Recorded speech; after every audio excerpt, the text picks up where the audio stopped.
You can stand for the pledge, please. Pledge allegiance to the flag of the United States of America and to the republic for which it stands, one nation, under God, indivisible, with liberty and justice for all. Roll call, please. Dr. Swab. Here. Mrs. Brewer. Mr. Biesecker. Here. Mrs. Levy. Here. Mrs. Hill. Here. Thank everyone for coming this evening. First on our agenda is approving the printed agenda and approving the minutes. Do we have any additions or deletions that anyone has? If not, do I have a motion to approve I'll those? make a motion. Thanks. And second, thanks, Scott. A roll call for approving of the agenda. Mr. Biesecker. Yes. Mrs. Levy. Yes. Mrs. Hill. Yes. Dr. Swab. Yes. Next is approval of the minutes from our regular meeting of July the 8th and then two special sessions from the 16th and August the 4th. Motion to approve those minutes. So moved. Thanks, Holly. In a second. I'll make a second. Thanks. Any discussion? If none, a roll call for approval of those minutes. Mr. Biesecker. Yes. Mrs. Levy. Yes. Mrs. Hill. Yes. Dr. Swab. Yes. Next, I'd like to turn the meeting to our administrative team, Mr. Hurst for the superintendent. Let's go, yes. You all right if we do the building goals here? There's, the slides are lined up here for the You got it, you principals guys. first. Run with it, yeah. Okay, I don't mind. sounds good. All right, so we met last week and we talked about goals and everything. I did meet with Principals Advisory, my team, yesterday afternoon. We one of them I created myself, and then we together created the second one. But the first one is creating these professional learning communities. It's basically a TBT, something that we haven't been able to do consistently because of planning time with each other. But now that we have our intervention block time in, we'll be able to do that. And we're gonna really concentrate on, analyzing the student data with the iReady results. We're adding in vocabulary acquisition this year. We found that most of our students, if you ask a student what a denominator is, they may not know what it is. And even though you hit it in class, but we have to figure out how to reteach and utilize our abilities to teach those things in order for our kids to really start getting those things. So that's where our professional development is going to be skilled around. But all the other things that we've already implemented, it's just I never really had the time to sit down and talk to the teachers as much as I would like to, and now we will be able to do that on a more regular basis. So putting these in, holding myself accountable along with the teachers on doing these things in order to continue to build, which is right here, when looking at our state report card, we've been making a lot of gains for the past 4 or 5 years. Since I've been here, when I got here, we were a 2.5 star school district. Now we're at a 4-star district. And a lot of that is because we keep on moving the needle. But right now we are about, I don't want to say our goal is to get to the state average. When the state comes out with their state testing data, it'll give you your data and comparable schools data, but then it will also give you the state average. Well, right this past year, we only met 2 of the indicators on the state average. We need to improve upon that so that we are at least at the state average, which will also show progress and it'll show the gap closings, which is how you get your value added. So if we continually make progression to that, and then next year at this time, now we're going to be talking about, now we're going to keep bumping that up. I didn't want to put a percentage to it in terms of we're going to move everything up 5%. We have 13 tests. But we do have areas where we're at 2 percentage points off, but we have other areas where we're 12 percentage points off. So we really need to just concentrate on, we need to get to at least 70% of all of the state testing and being at that state average, which will help our progress and our gap closing. So those are the 2 things that we're going to focus on next year. If you have any questions about those 2 things, please feel free. We would love to be a district that is over 80% of everything. And I think we can get there, but it does take time. And utilizing these two things, it's going to help us take the next step getting there. How many indicators are there? There's 13 at the high school. So we have quite a few. So 70% would be 9. So it's 69.2%, but 70%. And right now we are within 5 percentage points we were 5 percentage points less in 6 of those areas. So, I mean, it was close, but we're still making progress because we're still going up in most of our categories, in most of our testing areas. As far as vocabulary instruction, what process are you using for that? Well, so I have somebody coming in to provide that. We've met 3 times this summer. We are going to utilize the teachers' curriculum maps that we used last year, or that we created last year, and really start hammering in on, with ELA and math, science, social studies, what overlap do we have from, 6th grade to 7th grade, 7th grade to 8th grade, so on and so on.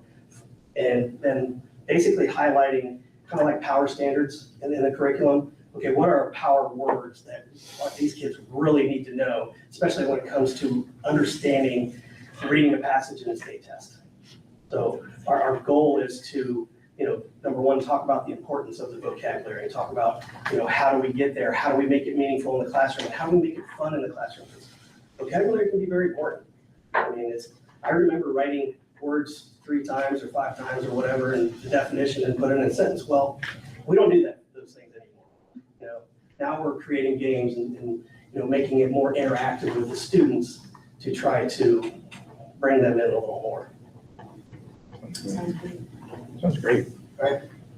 Thank you. Do you have like a plan to like maybe get something like this in your report periodically to kind of see So, how yeah, you guys are doing? with what we had talked about last week, once we have our iReady and our restart readiness data and things of that nature, probably by October, I will have that compiled and I'll be able to give a report on that as well. And it'll incorporate, how my meetings are going with the vocabulary, how, where our students are at with their iReady right now and the restart readiness and where we have them projected, because one of our goals is students having goals, Right. which we have done in the past as well. So, where this is going to be hopefully projected out. Sounds great. Excellent. Super. Mr. Slater? So we have 3 main building goals this year. I took the time each morning and all day, the past 3 days, meeting with different teachers, getting to know them, meeting with teachers, talking with them about their thoughts about the school year, questions with me. And from there, I kind of talked with Bob as well, creating 3 main goals for this year. The first one that we want to do is create a curriculum map and instructional gap identification. So whenever I've been in education, what I like to do is create that identification of making sure that we're covering all of our gaps and covering all of our domains in our instruction. This year, we're going to be implementing a new curriculum for reading, which is Youthline. Our teachers are going to be trained in that on August 25th. So they're coming in and going to do the in-person training. So from those, we want to make sure that all every grade level is covered in all of our standards. So at the first PD meeting, what they're going to be doing is mapping out their year of what level and where we're doing with our instructional standards. And then at other PDs throughout the school year from that point, what they're going to be doing is they're going to be working with the grade level above and below to make sure there's no gaps in the instruction so students are properly educated throughout this in the school year. Next one is focusing on that 3rd grade state assessment. That's one of the main points of our school grade card. That's from the elementary portion of that. Last year, we were right around 70%. So what I'd like to see is from doing this instructional mapping and curriculum mapping, that will improve our score. We're up to 75% for this coming school year. I think that's a good level steady score, increasing that about 5% this year, and then working up from that point. And then finally, with our iReady, this was something new that we did last year for diagnostic and assessments from there. So last year, we were at 88.5% of our students that reached the achievement level score, which 100% would mean a full grade level growth. So this year, I want 93% of our students to reach that point. And then also 65% of our students will reach their stretch growth target which basically in that form is that they went above and beyond their target growth. So more than a year's worth of growth. So last year, there was basically right around 58%. Any questions? Super, thanks. Thank you. Thank you. Mr. Hunter? Sorry, I don't have a slide. So I just want to start by recognizing the support that we got for the 5K and the fun run.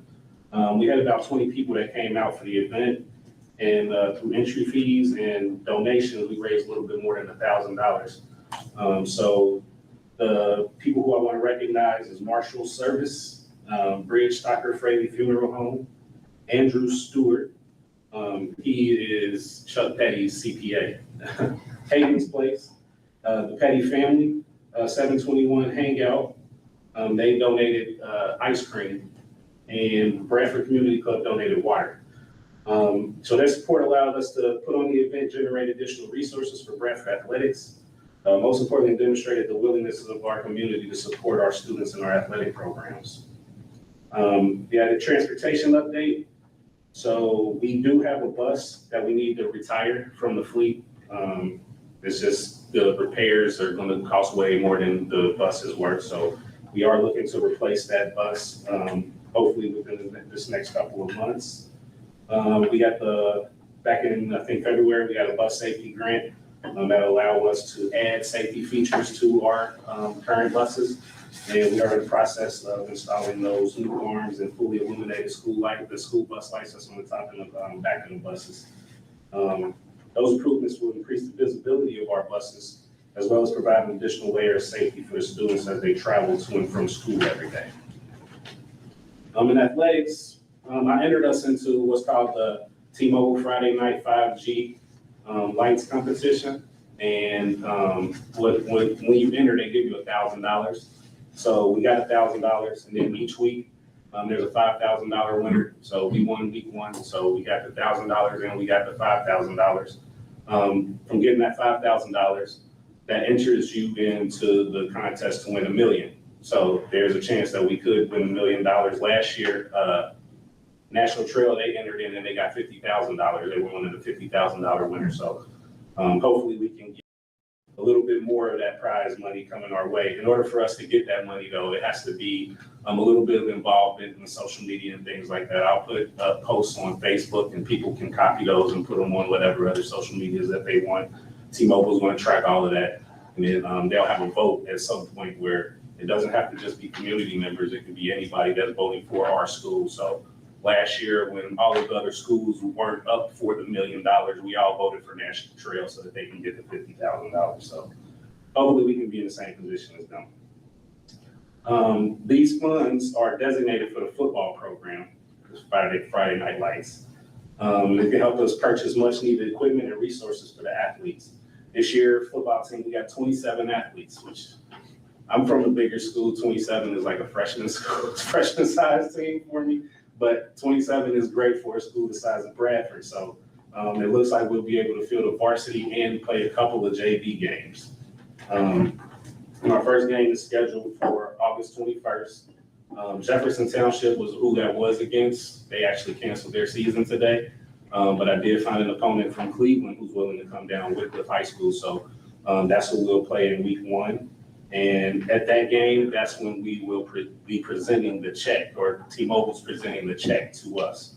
So they'll be there with a tent, a DJ. They'll have giveaways and things like that. So make sure you can come out if you can get there. And then lastly, every year, the Ohio High School Athletic Association sends every school $1,250 from their enrichment fund. And that's just to bridge any gaps in the athletic department. For some schools, it's not a lot. For us, that's a huge number. So that's going to definitely help us out. And I just want to close by saying I'm encouraged by where we're headed. We've seen a tremendous amount of support from the community in bringing additional resources into the athletic program. And we're addressing important needs within our transportation department. Most importantly, these efforts are about providing our students with the safe transportation, meaningful opportunities, and quality experiences. I'm excited about what we're doing at Bradford and appreciate everyone who continues to support our students. Thank you. We don't have to reciprocate that Cleveland game, do we? Nah. Okay. The only thing I have to do is change the team. They're coming to us. We got referees, everything. It's the same for us. They're the ones that have to try. Thank you. Okay, for my report, I've got a few things just to give you some updates. The roof and the painting project is completely done. If you see any green trim around the building yet, that's still because the roofers haven't replaced that trim yet. So that's the replaceable pieces. And they're really down to a couple pieces of trim on the south side of the building.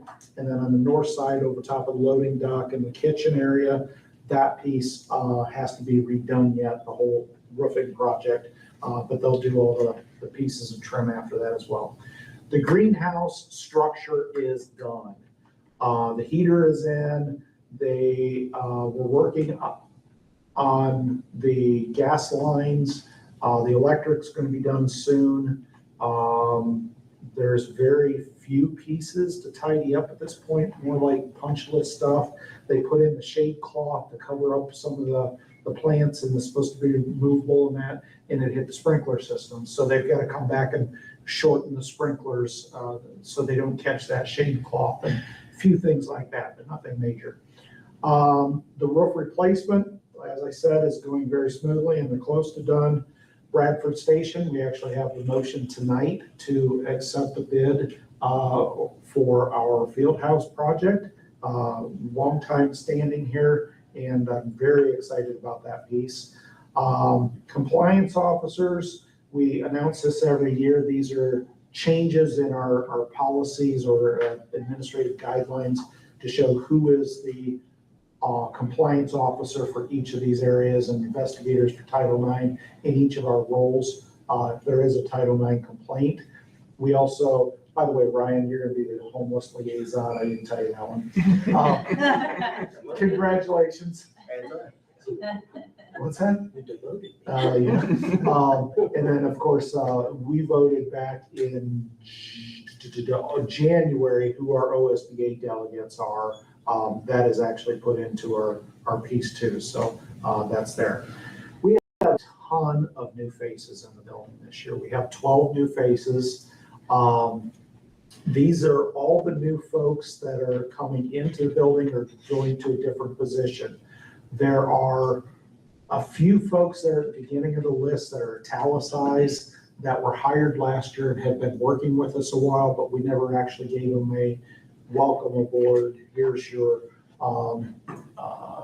recognition and embarrassment at a board meeting. So here we are. We're doing that today. But if everything goes well, we'll have 2 new additions, which are listed here with asterisks. 3 new additions tonight, 2 new teachers and a cafeteria worker. And then all of our positions will be filled. And I am excited. Yes, that's a lot of people, but the people we're bringing on board, I feel, are quality folks. Even the 2 that we interviewed today to fill our last position, I felt like could fit into almost anywhere in the elementary and do a great job. So I've been very impressed with the folks that we've got on board and coming to be a Bradford Railroader. That's all I have in my report, unless you have questions. Great. Yep. Thank you. Yep. Carla? Well, this has been an extremely busy summer. And some of it is as a result of a lot of the changes that are occurring in finance. Some are a lot of just changes that they decided that we needed to implement. But the one thing I want to talk about is the 5-year forecast. I sent you the 5-year forecast yesterday. This is the first time that you've ever had to look at a forecast in August. And with all the dynamics that are going on, we have 4 pieces of legislation right now that are haunting us. And Miami County has embraced some of these more than some of the other counties. I think there's only 1 or 2 counties in the state that have decided to implement more than one of these bills currently. And Miami County has done that. That has made things challenging because I have to use my appropriations in order to establish this. That's the newest thing that has come about in practice, was our 5-year forecast needs to match our appropriation, our anticipated revenues. Why that's a big deal is because an appropriation is a legal limit of spending. Doesn't necessarily mean what you're going to spend or what you're going to receive. It's your limit. So if I know that we have something that there's some movement in, just for example, the last few years, we used to have students that were at the preschool in Greenville, and they used to run us around 15 to 18,000 a year. Last year, there are more enrollment, there's a greater number. So last year it was 80,000. I'm anticipating close to 100,000. This is one of those things that you have to monitor EMIS very closely and find out those pockets, because you're not billed until the next year. So trying to monitor that and catch it all, I always put a little bit of cushion in. So it's made it a very difficult situation. I have the appropriations in. So I do have the forecast done. I sent it to you yesterday, and there are going to be some challenges, but the challenges for us are not nearly as big an obstacle as some of the challenges statewide. We've got House Bill 129 that reclassifies fixed sum, which basically means we could have some of our taxes cut. House Bill 186 establishes an inflation cap credit, which means that if there's a large amount of inflation, which there was in Miami County this last year, this law says you can have that. We look at the inflation on a statement, on a basis with the national, and look at that and see if you're within realm. If you're not within realm, the calculation draws back your taxes. We've got the County Budget Commission who can look at our balances, and if we don't have plans for how we're going to use those dollars in a reasonable amount of time, they can take away some of our taxes. So and then we have House Bill 335, which limits revenue growth from inside millage. All those things have complicated what we're doing every day. And it's made it quite interesting, because when I go to the Budget Commission, which we in the past haven't been asked to appear, that went away a few years ago. Now we're going to have to defend why we have the money we do to operate. And with the dynamics of schools, it's important to have those dollars, because it ebbs and flows, and we're seeing losses in some of the other areas. So there are intentional losses that are coming for real estate taxes, for House Bill, for the rollbacks and homestead. I don't know if any of you looked at your real estate taxes that are due August 20th in Miami County. You should have seen not a large reduction, but a reduction. You saw a very significant increase in the first bill. You should see a reduction in the second bill. So I went through Miami County, looked at several of the bills to try to get a feel for what was going on, and then compared it on the calculation I was doing for the real estate taxes. So I feel like I have a representative number for this year. And with this year, I think we're going to probably just more or less break even, but we could be doing some deficit spending. That's not to make fear, but it's for us to look at what we're doing so we continue to plan to do the best we can for the district. That's the whole point of a 5-year forecast. It's not to scare anybody, it's to make you look at the numbers and try to work through those numbers. So we still have a reasonable balances through 2030, because I still do a 5-year forecast, even though the state only requires 4. But I can't assume that I know what the state's going to do with their budgets. So I won't go through all the numbers tonight. I sent those to you.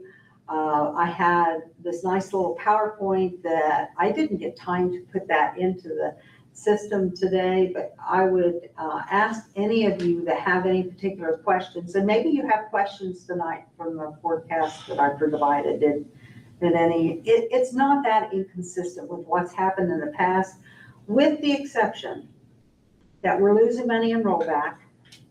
And actually, for this fiscal year, I think you're gonna see your taxes in Miami County lower back down again. We don't anticipate as much money in taxes through this fiscal year as we have in past years. And it's a matter of fairness for the taxpayers. They escalated too quickly. Understand it, and we just have to live with it, and we have to make adjustments accordingly and try to deal with the issues at hand. And that's why we do all these grants and do all these other things, because we don't have a tax base where we can do solar panels and do all the things. We have to find good ways to do these things and not burden the taxpayers. So if you have any questions with regard to what I've sent you, please feel free to call me anytime. I've looked at what we have projected for staffing. We haven't got all our staffing hired, or at least so I can do the calculations. So I try to do it very accurately. And, but we're a little bit ahead of the game with some of those items. But I feel comfortable. This is a good overview of where we're at. And if we start to see some problems as we work forward, we'll make those corrections. We monitor this all the time. So with that, that's all I have to say about the 5-year forecast. Financial statements, they have to be filed by August 31st. I'm in the process. I've written all my notes. I've got numbers out there. My financial statements are substantially done. I still have a little bit of work to do on some of the adjustments, but we're close to having those finalized so I can file those with the states. Some of you know I had an intern this year that was supposed to be doing a lot of things. It turned out that our fixed assets, which really haven't been accurately done for the last 25 years, we've been working through it and building a full history of those. And this was done very consciously with all the items that have been deleted. And we have done a lot of things over the last few years. So it's not completed, but we do have the data pulled so that it can be put into a final form. So as soon as I can get a little extra time, this was her last day, I will be working on that to get that completed. Because once again, when we talk about the taxes, I have to be able to go to the Budget Commission with accurate documentation and to do a good capital asset plan that we're going to need to show where we're going with our dollars. We need to have a good fixed asset space. On a lighter note, we got our cafeteria tables in, which I hope some of you saw tonight. That was a BWC grant, and we're going to use the residuals for some other things as far as school safety. And I still have on the solar situation, I am working with a company that is doing the report on the solar grid. And depending on the final numbers, we're going to get cash back on the solar project between $384,000 to $512,000, depending on how many of those components can be deemed as American made, and that gains us an additional credit. So that's what's been going on in my office, and with that, I'll conclude my report. Thanks, Coach. Any questions? No. Thanks. Thank you very much. Next is public participation. And The only part of that is we have to announce that we're doing the federal IDEA Part B funds are being used for the pieces that are listed here. And those of you listening or watching online, this is posted on a website if you want to follow along with us. The Darke County ESC encompasses the IDE Part B funds, and the Title I funds are being used to supplement, not pay for, but supplement 3 of our full-time positions here in the building. super. And you've had no inquiries? No inquiries. Then let's be supportive of your plan. Well, there we go. Next is, for us to discuss and approve is the financial report from the treasurer. Carla, are you able to give us a high-level overview of what you'd like us to approve? Yes, actually, 1, 2, and 3 are very standard cleanup situations. Number 4 is a little bit more voluminous than normal because in anticipating how we're going to fund the multi-purpose building that will be on the board agenda tonight, I'm just reallocating funds to make it in a simpler manner.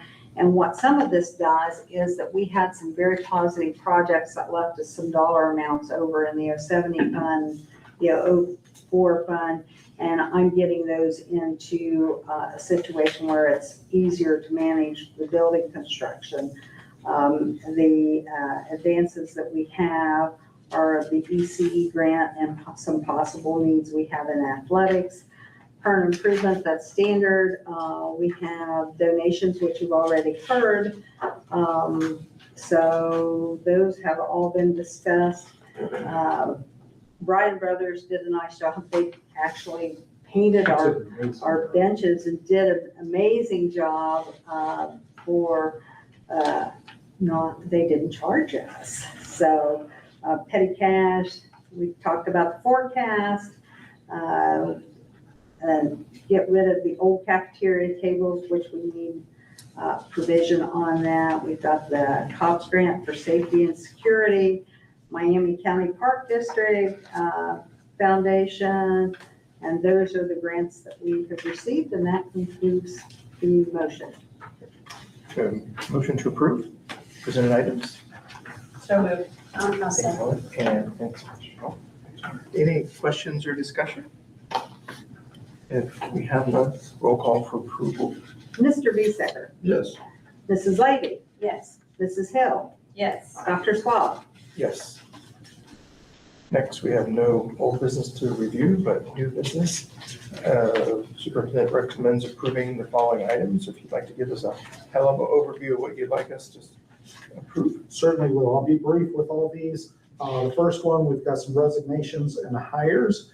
We've got a few good substitutes coming in, and if anybody out there is interested in becoming a sub, we're always looking for good ones. And ticket takers, I think Mr. Hunter would be appreciative if we found some more ticket takers to choose from as well. With that list, we have one of our teacher candidates here with us. Angela Longmire is hopefully going to be approved for a beginning garden position here soon. So thank you for coming tonight. Thank you. Absolutely. Much of the next are typical contracts we have with pay schools, the Dark County Sheriff's Department, OnSalt. We've got a plan out there for wellness and success in number 5. Mr. Hunter has supplied the bus routes, very similar to last year. Tuition rates are something we do every year when the state comes out and tells us this is how much they have to be. Tuition in lieu of, we probably will have another scenario where we use number 8 to pay a parent to take their student to a collaborative unit if transportation is not practical. Number 9, we do activity budgets every year. Number 10 is tuition contracts with other school districts. So if anybody's coming in or out and require extra services, that's what that one is. Home instructors, if anybody needs to do home instruction, this will qualify anybody that's certified. Number 12 is a prime vendor rebate program that we do every year to reduce our costs in the kitchen area. Number 13 is a food procurement contract with the CORES program for Head Start. 14 is something I'm interested or liking to share with everybody. We have announced that we're going to do this shred day, but we've had people come on board to help out with some of the expenses of that. So the library is splitting that, and then we said if we get sponsors on top of that, they're going to help out. So we do have the 2 banks in town, Greenfield National and Covington Savings and Loan, have both contributed to this for our shred day on September 26th. So if anybody's interested, please look it up on our website or social media. Number 15 is our fee schedule, which is revised, and thank you to our staff and administrators for reducing some of those numbers. Number 16, this is something new. We are doing the CEP program, so all of our students are still going to get free lunches and free breakfast. What we have had, though, is people are saying, well, why do I need to turn in my free and reduced lunch applications? Which affects how our school gets grants and how we're classified in the state. So what we're doing is we're saying if you turn in a free and reduced lunch fee and you are qualifying for a reduction in, but if you qualify for a reduced amount, we can give you a $10 stipend back to help with some of those fees. So that will hopefully encourage more participation and keep our numbers where they should be. Number 17, Mr. Hunter said something about bus number 14, we need to replace it. Number 18, and this doesn't lock us into buying a bus, this is just allowing us to bid for buses through the EPC. Number 18 is a guideline concerning insurance. Number 19 is tuition reimbursement. Number 20 is the T-Mobile piece that Mr. Hunter was talking about. And number 20 is talking about the safety equipment that Mr. Hunter was talking about. Should we have a motion to accept items presented? Scott, and a second? I'll second. Michelle, thanks. Any discussions or questions? I had a question about the bus routes, and I know I'm new, but why are we approving bus routes that we hire someone to actually make bus routes up? Does that make sense? I mean, we're approving bus routes, but, This is required by the state. that That's we what I'm do asking. Every year. okay, That's really why. okay. And- So like we and- hire them to and- do it, I don't know what I. Yeah, and it's literally the same thing, but yeah, this kid graduated, this kid's coming in. We changed those out, but that's really the only Okay, differences. I had a question about that, and then I do appreciate the fact that the school fees are, like you said, lower and staying within. How are we, it's always been hard to communicate to parents that they need to fill out that paperwork. So if they were to qualify for free lunches, would they mean they would waive all of their fees? Yep. And then $10 off if they're free, or if they're reduced? If they fill out the correct paperwork, and this is what I want to make sure all parents understand. There are two ways to do free lunches. Well, there are two ways to qualify for free lunches. Of course, like I said, everybody's getting free lunches and breakfast. But if you are on the automatic rollover, it's already done for the lunch part. But to qualify for free fees, parents have to fill out a form to say, we're sharing that information from the federal paperwork with the school so we can waive those fees. The other piece is if they fill out the paperwork and it's not an automatic rollover, but in both cases, they have to fill out that share form is what we call it, so they can get their fees waived. This will allow those free folks to get free fees and those reduced folks to get the $10 off. And where do they get the share form? Do they get that at open house? It will be posted on our website, it will be on social media, and it will be very, very available at open house, yes. And does it help anything other than our fees? Does it help like with monies that we get in from the federal government? It absolutely does. That's how we can keep giving free lunches and breakfast to everybody, and it helps with a lot of our grants too. So participation from parents is imperative for this, not only for their own well-being and finances, but it helps the school collect some of those monies to be able to offer some of the things that we've done over the years. So thank you for asking that. Yes. You did an excellent job. I just want to piggyback. One other thing that our food service director is looking at is trying to make sure that these numbers increase and look better so that she can go ahead and file CEP midterm. We're on it for 4 years. If she files it midterm, it can lengthen that out even in the middle of the process. So a CEP, is that where everybody gets the free lunches? Yes, that's Okay. the community eligibility program, and they all get free meals. She's trying to lock it in for a period of time. This should help that because a reduced meal got no break at all the way it is unless you do it by a school district's decision. Thank you. Any other questions? If None, roll call for approval. Mr. Bisecker, Yes. Mrs. Levy, Yes. Mrs. Hill, Yes. Dr. Swab. Yes. Next is item 22. Absolutely. Congratulations, Angela. Welcome to the district. This is the board. This is Angel. Number 22, I'm so excited to put this out here. We've got a great bid coming through with Level MD to build our field house. They're a local contractor out of Troy. The folks from there have been very supportive in a lot of the projects that we've done around here and contributed a lot to making things possible and giving us valuable information. But they came in as the low bid at $3.26 million, or $3,200,600. And we are adding some of those alternates, including the weight room and some of the other things that you can see on the agenda for a total of almost $3.6 million. We're in this motion going to also reserve 2.5% of our contingencies here in case something comes up and we've got that reserve back. And something Carla has been very conscious of is to make sure that this is not coming directly out of our general fund. These are 070 funds and 400 funds. That's not Well, right. 004 funds 004 and funds. 070 funds. Right, that have been earmarked specifically for this in previous time.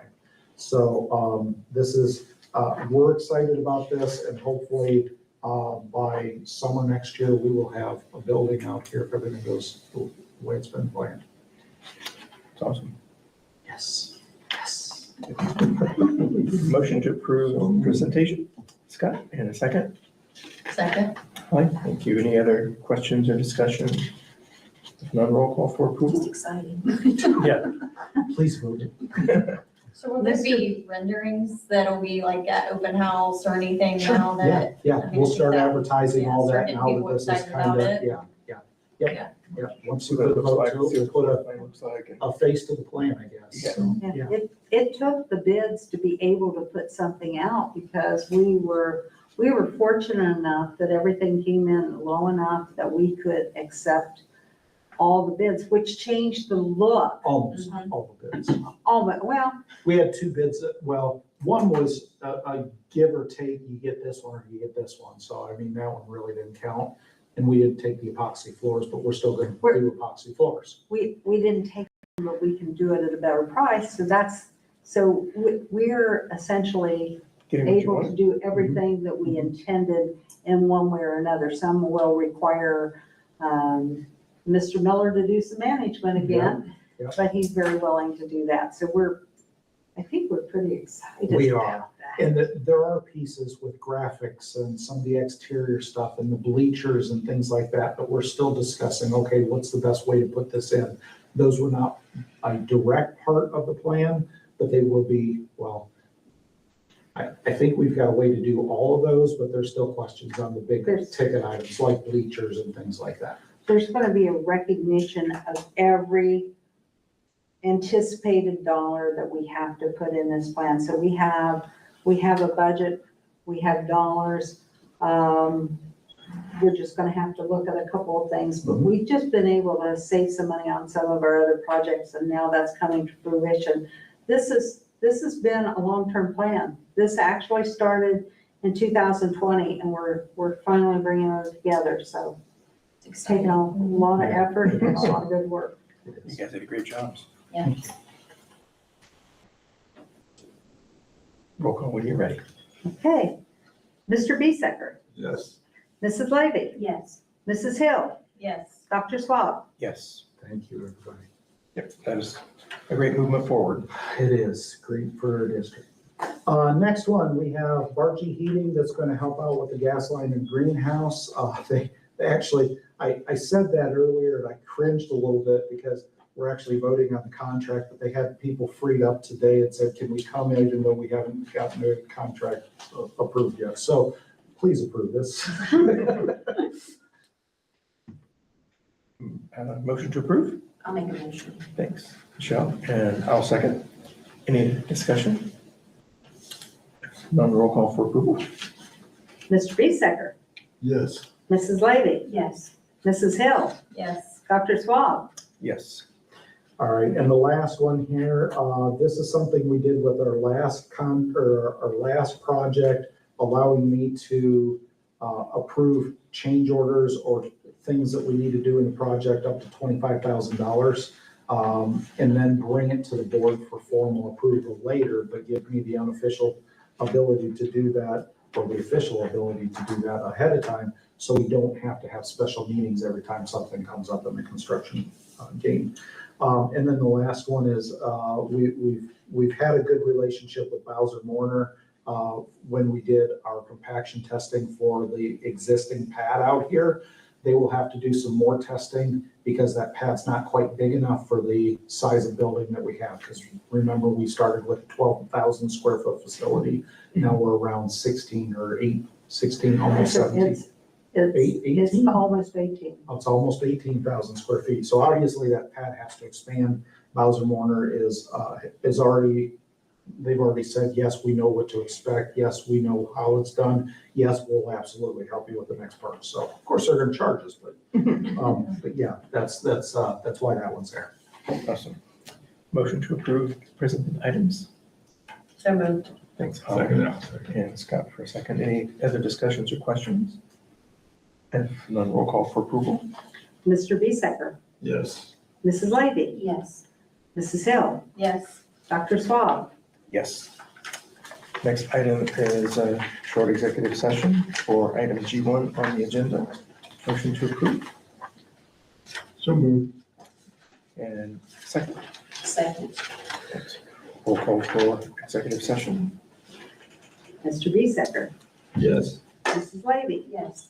Mrs. Hill, Yes. Dr. Swab. Yes. 7:15. And there'll be no action taken after the executive session, which is finished. Thanks.